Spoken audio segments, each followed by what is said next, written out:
Well, welcome everybody. I might just start. Thank you so much for joining us today for this very timely webinar on the future of Afghanistan under the Taliban and what it means for jihadist terrorism. My name is Lydia Khalil. I'm the coordinator of the AVERT network. I'm also a research fellow at the Lowy Institute for International Affairs and a research associate at Deakin University. I'd like to begin today by acknowledging the traditional owners of the land on which we all meet today. Given that we're gathering online, all of us are in different locations, but wherever we are, I'd like to pay my respects to elders past, present, and emerging. So it's been a momentous week for Afghanistan and global counterterrorism intervention broadly. We've seen the withdrawal of US troops and the Taliban's swift takeover of Afghanistan, and it's left many wondering whether the Taliban's return to power also means a return of al-Qaeda and a heightened risk from transnational jihadist terrorism. The most recent terrorist attack claimed by the Islamic State Khorasan in Kabul airport also demonstrated that the risk posed by jihadist actors is something to consider, or rival jihadist actors rather, is something to consider. And there are some very real prospects for future instability and violence in Afghanistan. Today, we actually also heard from al-Qaeda. They released a two-page statement praising the Taliban's historic victory. And it appears that the end of this war, at least of this particular phase in Afghanistan, has vindicated the strategic patience of the jihadist cause. And according to today's statement from al-Qaeda, the Taliban's victory demonstrates that all the global Islamic nation needs to do is to unite, take up arms, and fight. So it validated not only armed jihad, but that it led to victory. However, there still remains a lot of uncertainty at this stage about what a Taliban victory means for the future of global jihad. And so to help us parse through some of that today, what the Taliban's return to power means, we have Professor Greg Barton and Dr. Zahid Ahmed. And Professor Greg Barton is a research professor and chair of the Global Islamic Politics at the Alfred Deakin Institute for Citizenship and Globalization. And Dr. Zahid Ahmed is a research fellow at Deakin University, where he focuses on peace and security in South Asia and the Middle East. We'll begin the webinar today by some opening remarks from both Professor Barton and Dr. Ahmed, and then I'll engage in a moderated discussion with them both. We'll also make sure to leave enough room, enough time in this webinar for audience questions, as I'm sure there's a lot that we want to ask our panelists. So as we go along, please put any questions you have in the Q&A function along the way, and we'll try to get to as many questions as possible by the end. This session is also recorded, and it'll be made available later on the AVERT Network website. So Greg, I first turn to you, ask you to begin. Can you give us your preliminary assessment of what Afghanistan under the Taliban control holds for the future of international terrorism, and whether you think that the Taliban could ever be a constructive partner? Thanks, Lydia. Those are really important questions, but of course they're loaded questions. If the last 20 years has taught us anything, it's one that, in thinking about the future, we are speculating, we often get it wrong and get surprised. And two, that there are some really strong patterns that do give some sense of predictability of underlying trends. I start with the premise that it's definitely best to hope, hope for the best, but prepare for the worst, that old adage about war and security. And I think part of the problem with what's happened in Afghanistan is we have let our hoping for the best distort our preparing for the worst. So I think in 20 years, there's been a lot of wishful thinking, also, beyond that, delusion, and sometimes just outright denial and cover up and lying. There's not been good metrics. We've sort of kept on deluding ourselves about how things are going. There's a lot of voices pointing out that this war has been lost for at least 10 years. I think it could have ended differently. I'm not happy with the way the transition's been managed. I am glad that we're not seeing scenes from Kabul that look like scenes from Aleppo. We aren't seeing, Kabul hasn't gone through the horrors it went through in the mid-90s when the Taliban came to power. There hasn't been urban warfare. So for that, I'm grateful. And the airlift over the last 2 weeks, lifting out 120,000 people, was remarkable. And it has to be acknowledged that only occurred because of some degree of cooperation with the Taliban. I don't take the Taliban 2.0 line. I don't, it's a facelift. It's not a change of substance. But I do think that these guys are very, very committed to the Islamic Emirate of Afghanistan project. So they're nationalists in that sense, to give them credit. We have to understand where they're coming from. And so they now have to try and figure out, with a band of less than 100,000 fighters, how to control a nation of 38 million. So there's 1.5 million, 2 million civil servants. They need to work with them, business people. The banks haven't opened yet. There's 9 billion in national reserves frozen in New York and elsewhere. Even with the previous government, 3/4 of the budget came from international aid. So there's real pressure on them to form alliances, prove that they can be trusted, win people's confidence, both domestically in the region with the neighbors, Pakistan, Iran, China, and internationally. And they crave recognition, because this Emirate project is a big deal to them. And they're thinking about long-term. This war was long-term for them. This government is long-term. So all of that, I mean, I'm saying that because it saddens me to see the plight of the people of Afghanistan today. And I wish it wasn't the case that the Taliban had won completely. I wish it wasn't the case they'd taken all the cities. And I don't think it's a great situation to be in, but they have won militarily. So now we've got to try and work out how we can help people. We'd like to have airlifted out more people. We hope more people can still leave on commercial flights or across borders, but that also will depend upon whether the Taliban allow it to be so. But most Afghans will be stuck. And this is a nation transformed. It's now 38 million people, median age of 18 and a half years. So half of them are under the age of 19, 2/3 under the age of 25. In the big cities, there has been a transformation. We have seen girls educated. It's transformed the role of women in society. Those are things that risk being washed away, but they can be hung on to. So that's the really important thing. But I see 3 big problems, and I'll sum up. One is, as you've alluded, the victory of the Taliban really reinforces this message that fighting the long fight, when God is on your side or you're on God's side, you pay a sacrifice, but you win. So this basically, coming up to the 20th anniversary of the 9/11 attacks, says that the jihadi narrative is right. Now, it's true that for the Taliban, it's domestic. They're not focused on a global jihad. But doctrinally and politically, in every other sense, socially, they're joined at the hip, literally, in terms of management structure with Al-Qaeda, particularly through the Khani network. They have practical reasons for focusing on the nation-building project, but people aren't going to parse apart the difference between what they say. The takeaway message, and the Taliban have said it themselves, is we win. This jihad is justified and it's triumphant because God has blessed it. So that's a big thing we have to deal with. Secondly, I think whether it's quickly or slowly, whether it's on large scale or whether it's sort of valley by valley on a smaller scale, there will be training camps. They might be called schools. They may be even presented as nation-building projects, but there will be people coming in. We may not choose to call them foreign terror fighters, but that's technically what they will be. They may call themselves mujahideen. But that cycle we saw in the 1980s, late 1980s and early 1990s, seems set to be repeated.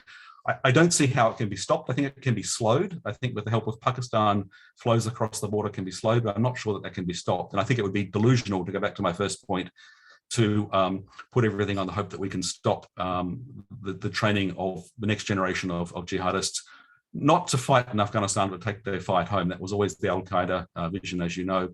And thirdly, and this is the kind of insidious point, to the extent that we can negotiate with the Taliban and that they are forced to behave, which I think is really an important thing to be doing, given that they have won militarily and the fate of the Afghans depends upon trying to put the brakes on this government, make it less brutal than it could be, and more willing to partner in a constructive way. To the extent that we achieve that, we'll have countries like, say, Malaysia, Indonesia, very understandably, Bangladesh, Pakistan, Iran, recognizing the governments in Kabul or in Kandahar, wherever it chooses to be. And that will be necessary. But then when their citizens go to travel and work in the new Afghanistan, we can't say that they're going off to be radicalized. And indeed, many of them may be involved in the humanitarian projects. But it's going to be awfully hard to figure out who was genuinely eyes wide open humanitarian worker, not buying into the Taliban worldview, and who, whether initially or over time, becomes radicalized and takes that home. If it was hard previously. It's going to be much harder now.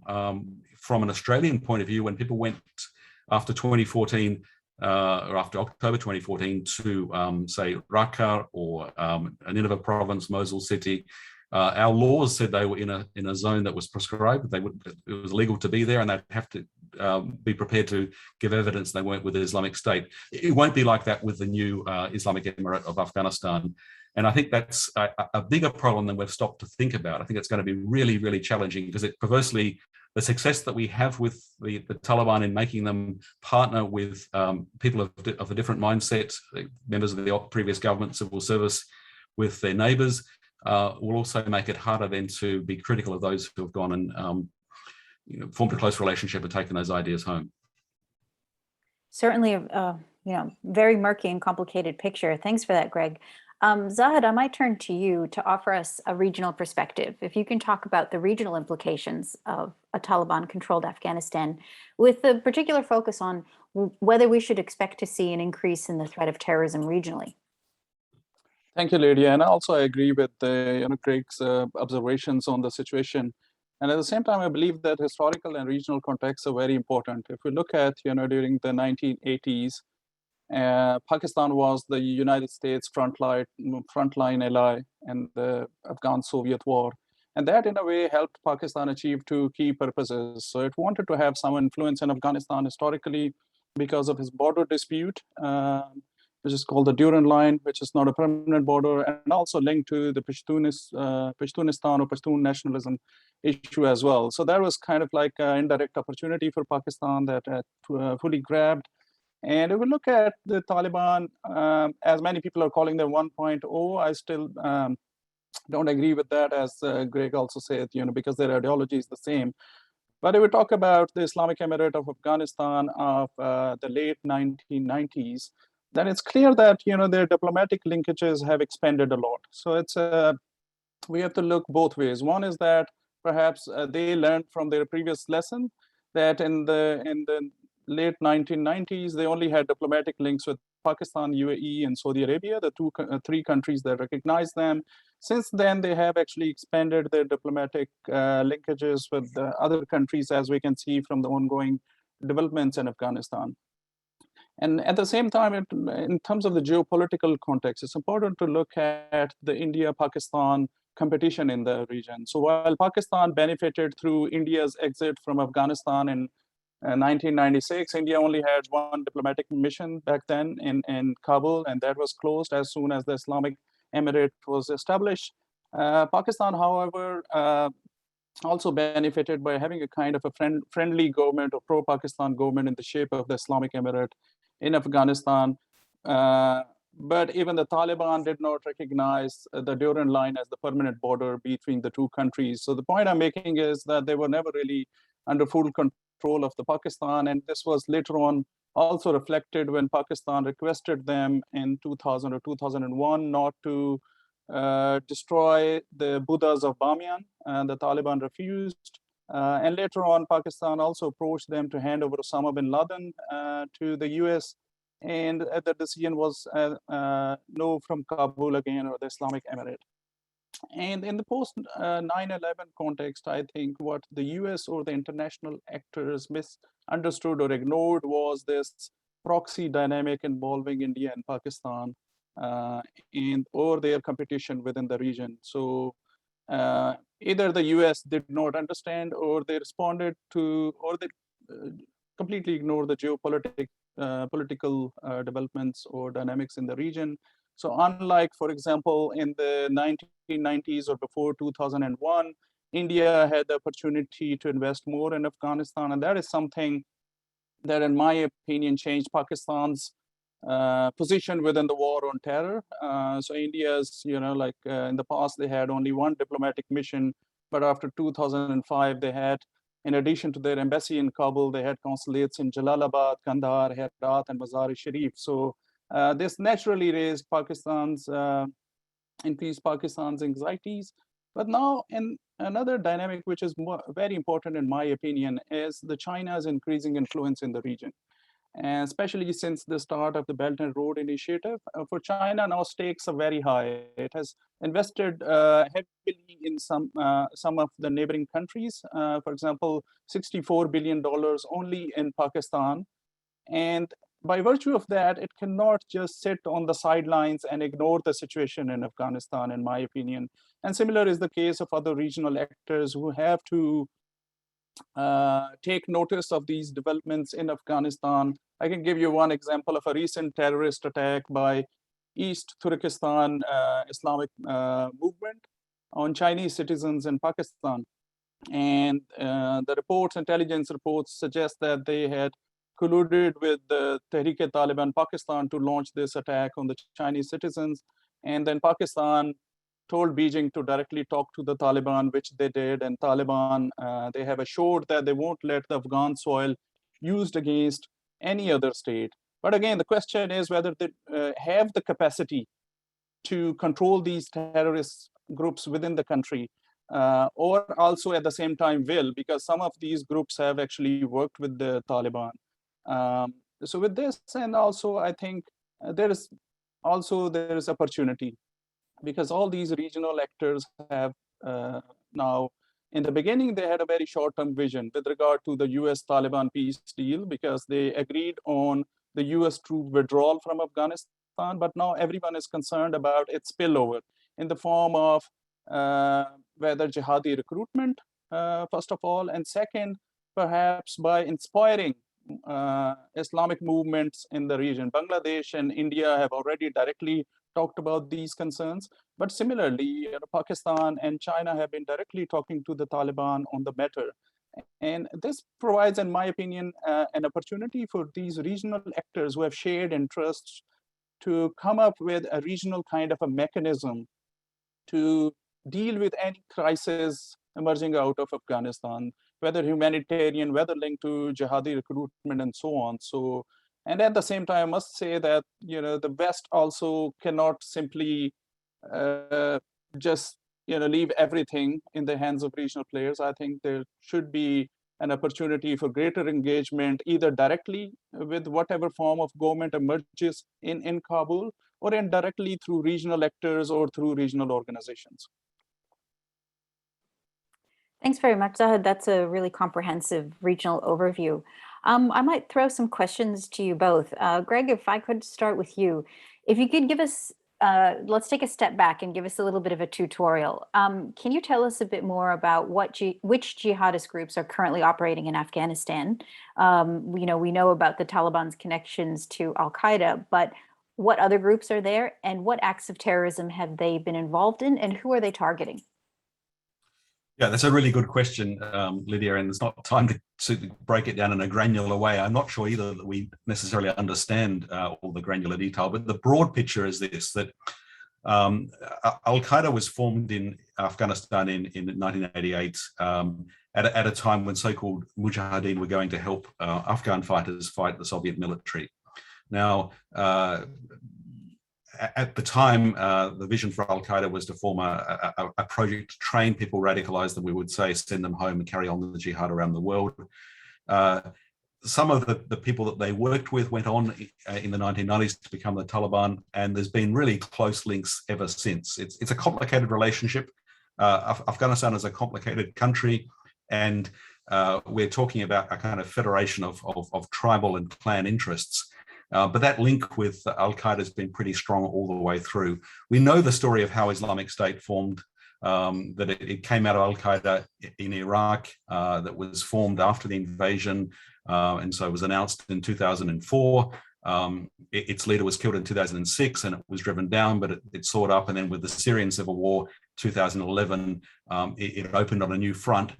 But eventually parted company with Al-Qaeda because of differences in leadership, and also because Islamic State was much more willing to engage in sectarian violence, particularly against the Shia, and saw brutality as being an instrument to advance its cause, where Al-Qaeda saw there being an argument for restraining from brutality to form partnerships and alliances across communal bounds.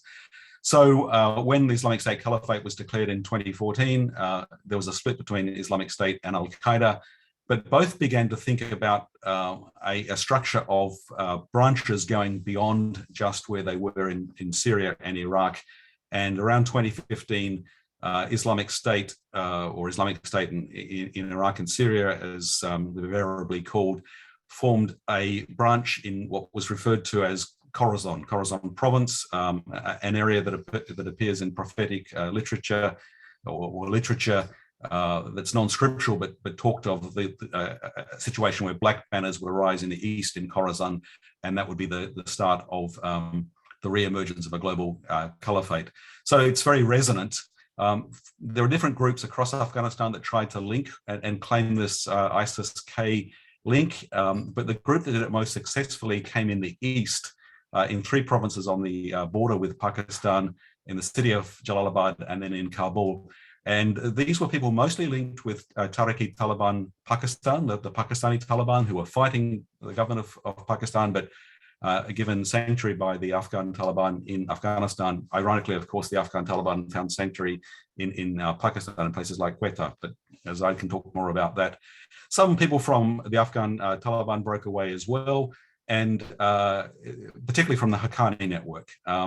So this group has emerged as we have this rivalry between ISIS and Al-Qaeda. So there's been a rivalry between ISIS-K and Taliban, particularly in recent months, well, I should say recent years, because a lot of the worst attacks in Kabul, such as the bombing of a maternity hospital or a girls' school, Hazara Girls' School, have been claimed by ISIS-K, and they seem to have been doing that partly to take the fight to the Taliban. Now that the Taliban have won, that's very much the case. So we've had this bizarre dynamic in recent weeks where there's been a degree of communication and working together between American and European forces and the Taliban in Kabul to try and block ISIS-K. But ISIS-K are guys who know Kabul better than the Taliban, generally speaking. They have, if you like, sleeper cells and considerable capacity to cause harm. The Americans, of course, have left now. The Europeans left slightly earlier. But there will be, I think it's reasonable to say, we should expect more ISIS-K attacks, and they're likely to involve suicide bombs, perhaps very large vehicle bombs. They're likely to target soft targets like girls' schools or hospitals, and that's a dreadful thing to think about. So there is reason for the Taliban to want to fight against them, but we can't be sure that all elements of the Taliban share the same conviction. And there are reasons to believe that historically there have been times when they've actually cooperated. So it's quite a complicated situation. Yes, complicated and very diverse. And it's an interesting point you make about the Islamic State knowing parts of Afghanistan better than the Taliban, given some of the urban developments in Kabul and where they've come from. Zahra, I might turn to you for a similar question. Can you give us a bit of a context around what Islamabad's relationship is with the Taliban? Both when they were an insurgent force and now what you make of what the relationship will likely be now that the Taliban are actually in power. You know, in the post 9/11 context, it's very important to look at also the geopolitical dynamics again. You know, so when the US had succeeded initially in getting rid of the Islamic Emirates, so many of those key leaders, they took refuge in Pakistan with their families, and that in a way offered Pakistan with some leverage because it was hosting some of the key leaders who ultimately reorganized through the Quetta Shura, which is in Balochistan province of Pakistan, and their families were also there. And by virtue of that, Pakistan was able to control them to a certain degree. Although Pakistan never really, disclosed the kind of relationship it had with the Taliban when it was just fighting against the international troops, especially they started actually reorganizing and they went back to the battlefield around 2005 and 6 very quickly. But until I would say the US peace deal with the Taliban, Pakistan was keeping the relationship really hidden. But since then, a quick change that has happened is that Pakistan is actually very comfortable or has been very comfortable in openly showing that it was hosting, for example, Taliban delegations in Pakistan's foreign office, in fact. So in the last year or so, the delegations visited Islamabad, the Taliban delegations, I think, on 3 to 4 occasions. And that clearly showed the level of relationship they had prior to that, and very, they were all, hugging each other and all smiles, and it was like high profile was reported, and I think live in many of the TV channels and so on. So it has been comfortable because they realized that, by signing this peace deal with the Taliban, the US itself provided legitimacy to the group. So if you look at the peace deal closely, the Taliban, they are mentioned as the Islamic Emirate of Afghanistan. So I think that played a role in Pakistan actually opening about this relationship. But now I think the dynamics are going to slightly change, because the Taliban leaders and their families, in my opinion, they have already returned to Afghanistan, all of them. So Pakistan is going to, lose that, some of the leverage that it had by virtue of that. So at the same time, I think other option that Pakistan is using is to encourage China to become a key player. It's a bigger actor, and indirectly, I think through Beijing, Pakistan would like to still maintain some kind of influence over the Taliban. But if we look at, going back to your question again, and when during the time of the Islamic Emirate of Afghanistan, actually, they were not running the government by themselves. In many of their key ministries, it was actually the workforce, or you can say the human resources from Pakistan, helping them in running the basically government day-to-day work. And the same could be, this time around, although they have many more partners now, not just Pakistan. But I think they'll rely on running key institutions. When you talk about, economy or Ministry of Economic Affairs, even to run the airport, they have, I think, already reached an understanding with Turkey to take care of the international airport in Kabul. So I think they'll need all that support to begin with. And with this, again, I think all these countries will have the opportunity to influence what kind of government will emerge out of Kabul soon. Well, I might ask you a follow-up question to that. People may or may not know that there's actually an Afghan Taliban and a Pakistani Taliban. Can you tell us more about the two different Talibans? How are they alike? How are they different? Has the Pakistani Taliban also been involved in terrorism? And did the intersection of both the Afghan and Pakistani Taliban, do they intersect? Do they differ? And what's Islamabad's relationship with the Pakistani Taliban? It's a lot of questions, but it's important context, I think, for listeners. Yeah, Tehreek-e-Taliban, Pakistan is, of course, it's anti-Pakistan terrorist group. So they emerged, or you can say that their rise in Pakistan was around 2007 in the Malakand division in the northwest of the country, where in fact the government had also, the provincial government had signed a peace deal with them, and they were able to implement their form of Sharia, but that didn't go well. And ultimately there was a military operation, and many of the TTP leaders then took refuge in Afghanistan. And as far as the recent reports are concerned, the credible reports that TTP fighters have been fighting alongside the Taliban, Afghan Taliban.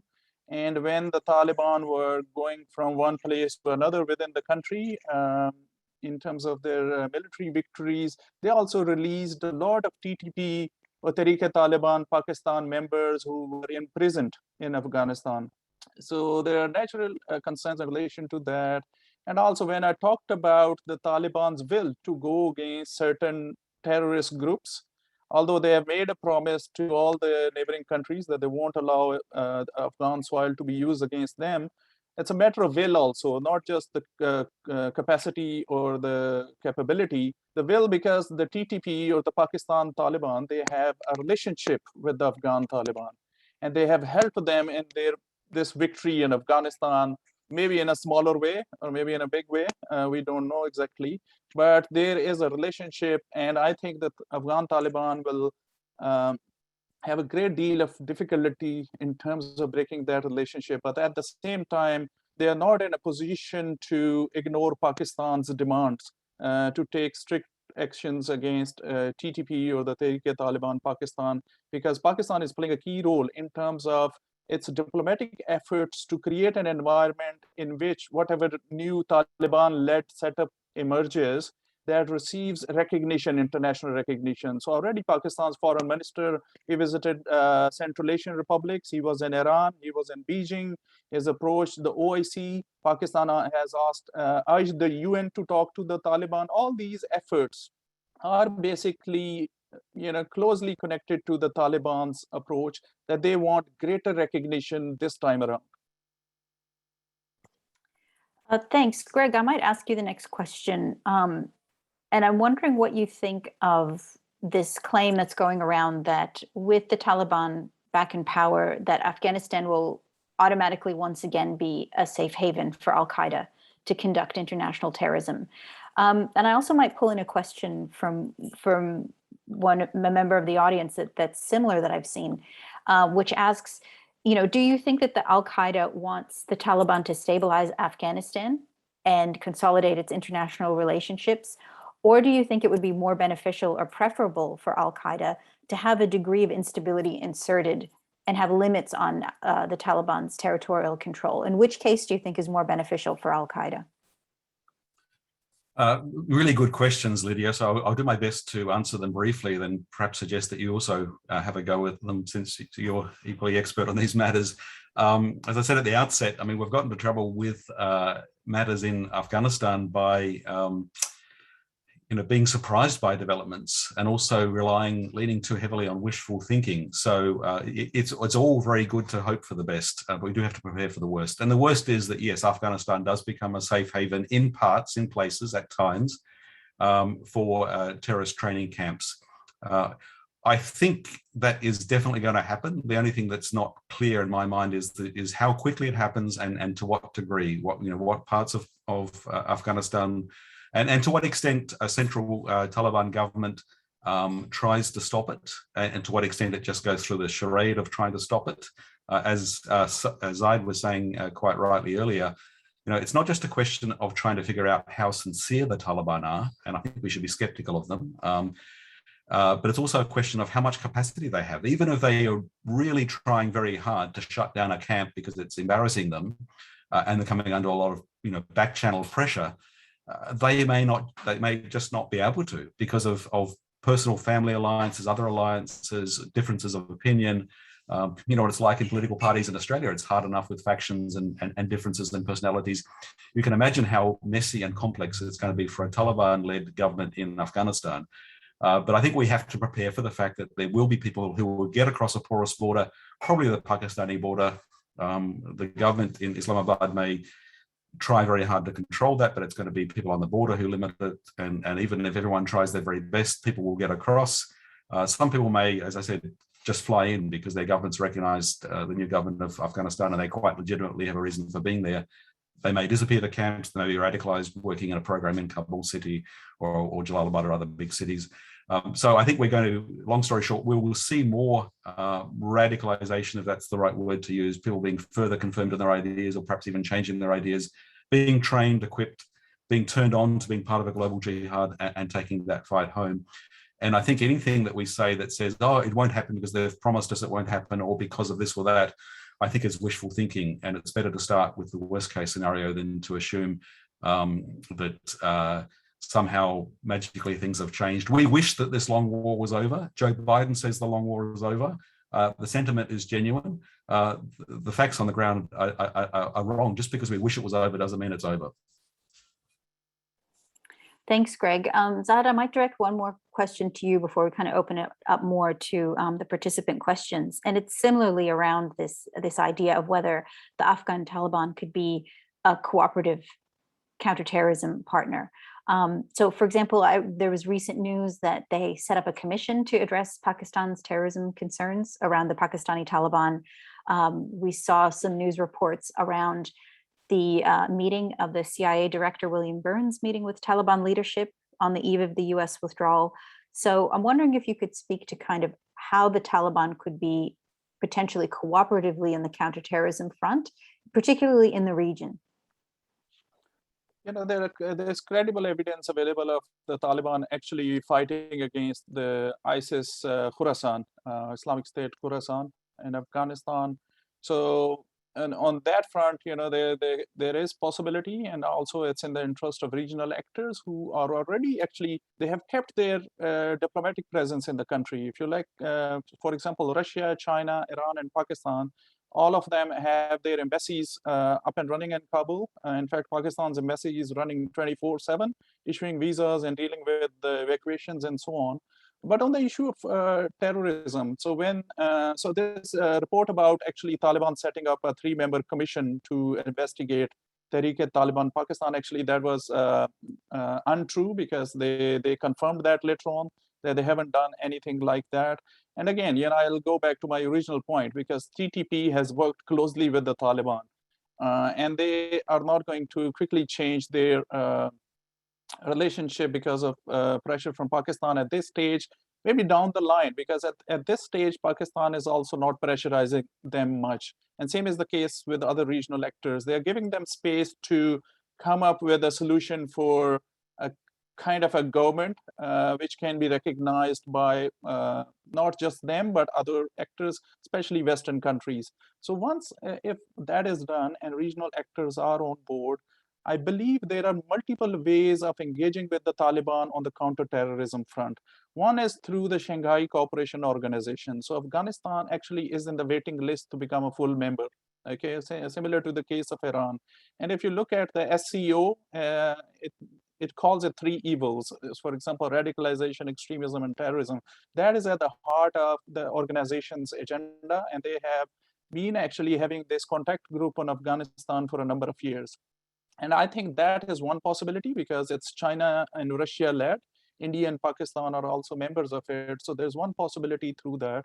But if the Western countries have to really engage with the Taliban, I think this is the right time. They have to initiate the dialogue or some engagement with them through their, for example, office in Doha. In fact, India just yesterday, Indian delegation met with the Taliban in their Doha office.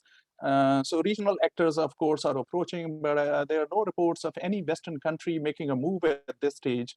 And I think if they're really concerned in engaging with the Taliban in relation to counterterrorism, they have to either find direct ways of engaging with them, could be through the Organization for Security Cooperation in Europe that also has deep presence in Central Asian republics, or could be through bilateral engagement, or through regional actors like Pakistan, China, and Russia, especially. Well, it'd certainly be quite a whiplash, wouldn't it be, to have the group that you're fighting as harbor of terrorists, then to suddenly become counterterrorism partners. But Greg, I might turn it to you and ask, taking a question from the participants, what do you see are the implications of the Taliban's takeover have for the terrorism threat to Australia? So what would the impact be on the Australian landscape? For example, the questioner asks, would there be a narrative that would be likely to inspire radicalized persons or inspire terrorist acts around the world or in the West because of the Taliban takeover? Sure, I think that we should definitely be concerned. I think that this long war, as jihadi terrorists see it, is far from over. We may not even be at the halfway point, incredibly, 20 years in from 9/11. And of course, we go back earlier with the rise of Al-Qaeda and earlier attacks. So we need to take the long view. I don't think what's happened last week or the week before means that next week, even next year, that things will be transformed in Australia or America or Europe. And I certainly think seeing it through the lens of whether they can launch an attack on a city is way too simplistic. But I'll return to so it may take time before we see the threat manifest. But I'll return to the 3 points I made at the outset. Firstly, this is a tremendous victory for this narrative, this jihadi narrative, that they have fought the long war with the Taliban and they've won. So every other jihadi group, whether they're in Mozambique or Mali or Mindanao or Java, is going to look at that and say, we can do this too. And that applies to individuals. Now, we live in an age, as you know, of individuals being connected through social media. So somebody may be sitting in a bedroom in Melbourne or Sydney, but linked up to people in Afghanistan, in Syria, wherever, and collectively there's going to be a sense that our team is winning. So we should be emboldened to do something. And as we saw with the Islamic State Caliphate period, people responded to the Islamic State message, which was kind of a new twist, sort of viral marketing, to go out and do something where they are with what they have. That call from the spokesman for Islamic State came out in September, and we immediately saw an attack in Melbourne and other attacks that followed. The Lent Cafe attack was very much framed around that response. And that's what we risk seeing happen again. So it doesn't have to be an organic link. But I think that there is a problem likely to emerge with organic links with people traveling and whether working in big cities officially or traveling directly to camps. And I think just the fact that we have a jihadi, Salafi jihadi group that's formed a government that seems somehow legitimate is going to have its own insidious problem for radicalization, particularly for Muslim majority states, but for, it's not necessarily people growing up in a Muslim household, but people who might respond to this message and see these guys as being, A, the good guys, and B, the guys who are on the winning side. And, apart from that, pretty exciting. I mean, couldn't help seeing those young Talibs in Kabul wearing, much more colorful clothing, many of them wearing fancy sunglasses and sneakers, brandishing AK-47s or even American weapons, looking, really cool. I mean, if I was young and looking for somebody to engage with about an interesting story, that's going to turn me on. So I fear for my friends in Indonesia and Malaysia in terms of the way that's going to incentivize or at least attract the attention. And as we know, radicalization is not something that occurs through an individual watching a YouTube video in their bedroom. It's through forming friendships, and it's the friendships, what they see as being friendships, that transform them. And all that's happening in Afghanistan is going to be a lot of content for people to start, striking up conversations online, and that's going to be a real risk for us. It seems like we've lost Zahid for a second, so I might stake with you, Greg, and ask a follow-up question. There's a lot of questions in the chat around this competition between Islamic State and Al-Qaeda and what that means. So one of the questions asks, do you see that there's a risk that we may see a situation in Afghanistan similar to Iraq and Syria, where ISIS-backed groups may look to claim territory in Afghanistan and a sanctuary there? So while the Taliban might have certain constraints on Al-Qaeda, they don't have the similar ones to the Islamic State. Do you foresee a situation like that developing in Afghanistan? Yeah, short answer is yes. I think that's very likely. I think it's likely to be like the situation we're seeing in North Syria, only more complicated, because the population is larger, the geographical area is larger. We'll have a jihadi group that's legitimately, at least in terms of being recognized as such, at the center of government, but unable to completely control all the territory that they ostensibly control. So, as I said earlier, plausible deniability, they may allow some groups because it suits them, or because of personal sympathies, or because they just can't control them. Now, it might be that we see ISK get stronger and stronger and stronger to the point where they actually hold on to territory, and that certainly fits with their narrative. They want a caliphate that spans the world, and ISIS-K would like it to start in Afghanistan. And there's the difference with the Afghan Taliban. They don't want the Islamic Emirate of Afghanistan to be anything larger than perhaps Afghanistan and maybe parts of Pakistan. That's another issue for Pakistan to reckon with. But they're not seeing their project as being a global project. They see it as being part of a global project, so they're happy for the global project to go ahead. ISIS-K wants to start something in Afghanistan that goes across South and West Asia and beyond. And they may start by doing, taking control of just one valley and bedding down there if they can get away with it.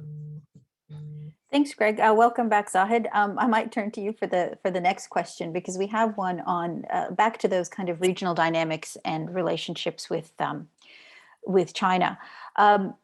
How do you see China's relationship with the nascent Afghan state evolving? And what do you think the terms of engagement will be? And moreover, what could be the security implications for Pakistan and the surrounding region?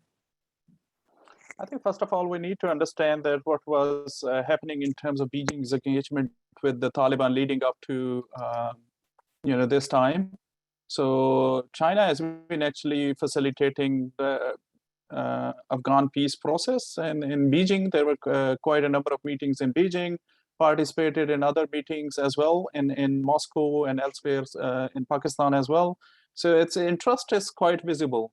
And if you look at China's investments within the Belt and Road Initiative, and whether in Pakistan especially, where a deep sea port has been built in Gwadar, or investments now in Iran, ultimately the missing piece of puzzle is that all of those roads in terms of connectivity, they go through Afghanistan. Okay, so if there's no peace and stability in Afghanistan, then it's not actually in China's interests. And China's, I think, interest or position is already clear. They still have their embassy in Kabul. Their ambassador is still there. He hasn't gone back to China. So that also provides another sort of clear indication of what China is looking at. And it's not alone. Other regional actors have a similar position. And in relation to terrorism, especially China and Pakistan and also Russia, they are on the same page. And I think that sort of forms the part of justification they have for deeper engagement with the Taliban or with Afghanistan, because they have their genuine concerns. And going forward, I think China and Pakistan, both of them will play a key role in convincing the Taliban to create an inclusive government. I think in Pakistan also there is now a change of mindset in policy making circles. They also want to not show that they are lean towards the Taliban or they control the Taliban. They want to show that they are not the front line actors on this occasion. They want China to take the lead. At the same time, they have been discussing with non-Pashtun elements from Afghanistan, and to show that they are actually in favor of negotiations with other ethnic groups in Afghanistan. And so I think it's a collective kind of a policy coming out of Beijing and Islamabad to make sure that, because ultimately they'll have to deal with the mess. That's the kind of perception they also have. So in the beginning, both Beijing and Islamabad, the initial statements that came soon after the Taliban's takeover of Kabul was that as if Beijing and Islamabad they were celebrating, but they quickly sort of adjusted their position and they said, no, now there can be bigger implications in terms of jihadi recruitment, in terms of terrorism and so on. And I think this is what they have understood, and they want to continue their engagement with the Taliban to deal with any kind of spillover across Afghanistan. So with that greater involvement in the region by China and the U.S. troop withdrawal, how do you see the United States repositioning itself in Afghanistan, or if it does at all, or if you think that this is, the United States essentially washing its hands of the region? I think in the manner in which they have withdrawn, it's already clear that in the US there is not that level of political will available for any re-engagement in Afghanistan at this point of time. I don't see that happening under the Biden administration. Maybe in certain ways, maybe in providing aid, maybe through other multilateral sort of arrangements, for example, through the United Nations and so on. But I don't see that it will have direct kind of any significant influence on Kabul in coming years. And, like we have already seen, when the US troops were leaving or withdrawing from different places within the country, on some occasions, they did not even inform the local or Afghan National Army that they're leaving at 3 a.m. They left without even handing over the charge to the Afghan army. They turned off lights and all of that. And we have seen also what happened in Kabul.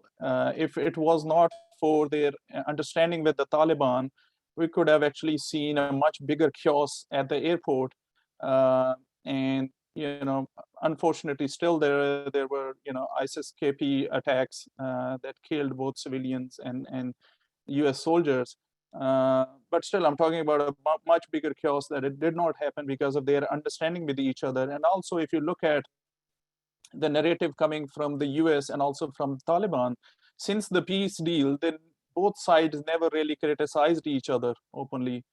And there was this level of respect that they have been expressing in different sort of official engagements and so on. So considering that also, I think, and the way the US has actually withdrawn, I don't see America actually coming back very soon and engaging with whatever kind of new government will have in Kabul.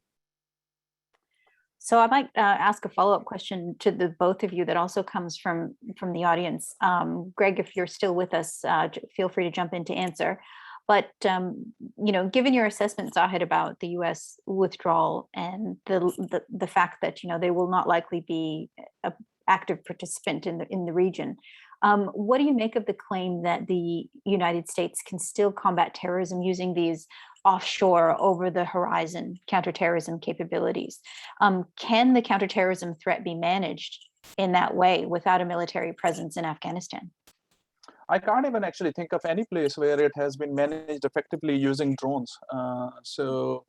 And the whole actually human cost of it and the civilian casualties and all of that, there's so much literature available on this linked to drone strikes and civilian casualties. And the US used them in Pakistan's tribal areas, and Afghanistan extensively. Did that do much in terms of addressing the terrorism issue? I would say no, other than perhaps killing some high-profile terrorist leaders. For example, there was a Taliban leader who was killed inside Pakistan on his way back from Iran, and so on. So there are very few examples of that, but I don't see this kind of approach can even be applied if China is becoming a big player, let's say.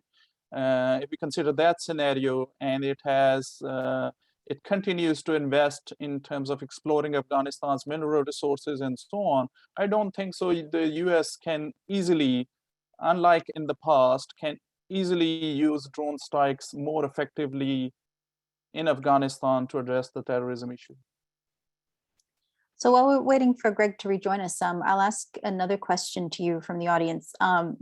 And the question is, do you believe the Taliban has plans to develop the economy of Afghanistan, or will they revert back to their previous position of encouraging opium and heroin production and distribution to the West? I think I remember reading something today where the Taliban has recently said that they'll prohibit opium production. What's your take on that? Like on the opium issue, I think their policy is very clear.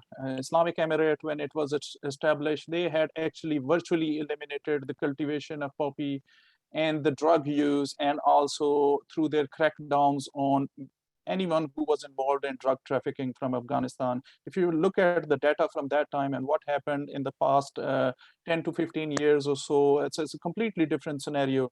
And in the last, I think, decade or so, the poppy cultivation has increased a lot. And with that also, like if you look at neighboring countries' concerns, the number of drug users in all neighboring countries increased by at least fivefolds. I'm talking about Iran, Pakistan, Russia, especially Russia is actually, Putin, I think, was on record. He called it narco terrorism. And he actually blamed the US troops actually for indirectly being involved in it.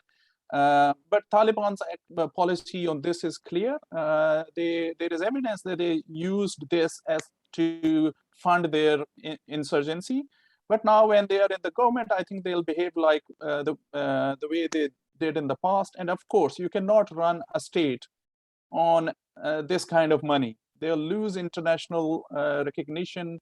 And they can gain a lot by showing to the world that they are responsible actors in terms of addressing this drugs issue, and perhaps can receive millions in aid that could be useful to their economy. In terms of running the country, I think they will need the regional actors' support also. And all regional actors have concerns in relation to drugs being transported across borders from Afghanistan into their countries. And I think while they will be helping the Taliban in setting up these new ministries, whether Ministry of Economic Affairs and so on, they'll make sure that this issue is addressed. Thanks, Ahad. Greg, welcome back. I might put some questions to you around narrative. So there's a couple of questions around what this will mean in terms of the jihadist narrative now. Are we likely to, is the fact that the Taliban's success was the result of their ability to put this narrative out there against fighting imperial occupiers? Therefore we're freeing a country from foreign powers is a way to kind of recruit people into their cause. And are they conflating kind of a political and religious narrative to kind of continually grow their support base? And do you think that that narrative still resonates? Yeah, I think the first thing is perhaps easiest to answer, and that is to say that the Taliban didn't win just because of their narrative, and it wasn't just a narrative that was effective around the world.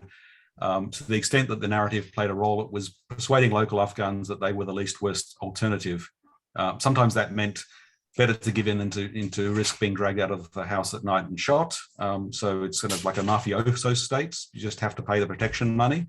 But I think we need to recognize too that there was this very brittle, highly centralized government propped up with US and other international aid money in Kabul that was deeply corrupt and was offensive to many ordinary Afghans. There was a survey done a couple of years ago that said that 85% of Afghans who responded rejected the Taliban. They didn't like the Taliban. So, you know, they're not falling in love with them, but they were certainly in the end persuaded that they had no alternative but to go with them. But the success came through really hard military work. You know, it's thought that the Taliban may have lost as many as 70,000 fighters over the last 20 years. So that's come at a high price to them.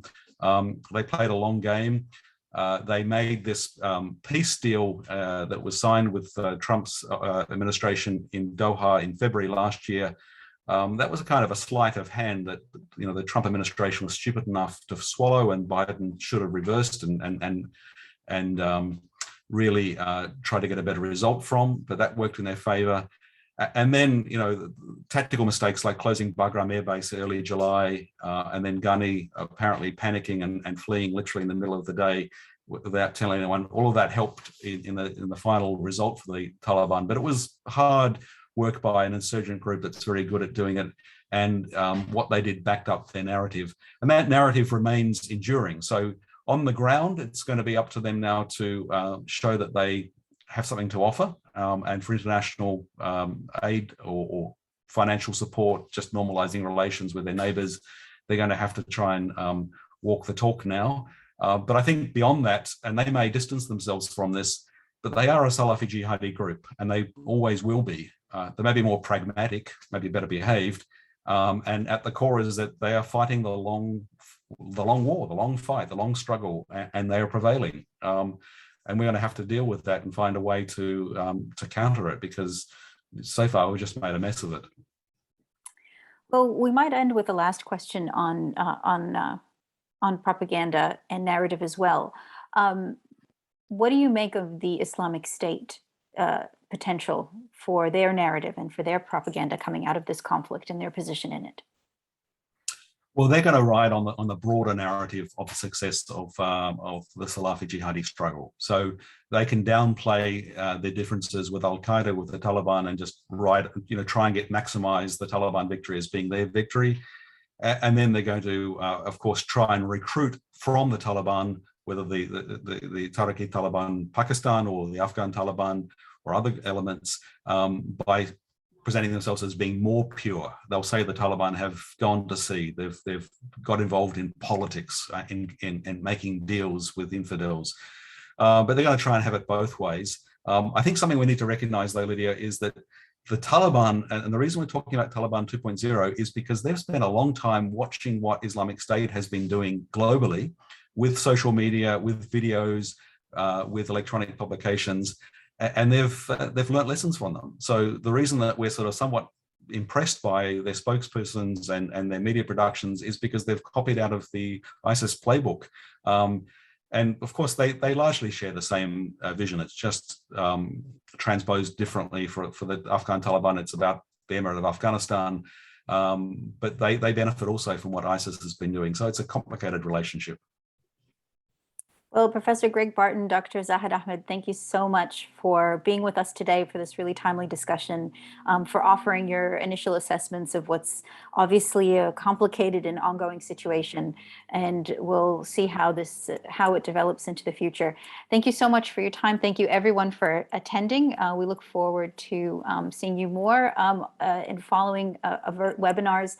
We'll be sure to let you know when the recording of this webinar is live for further viewing. And thank you once again, everyone, and have a great evening. Thank you. Thank you.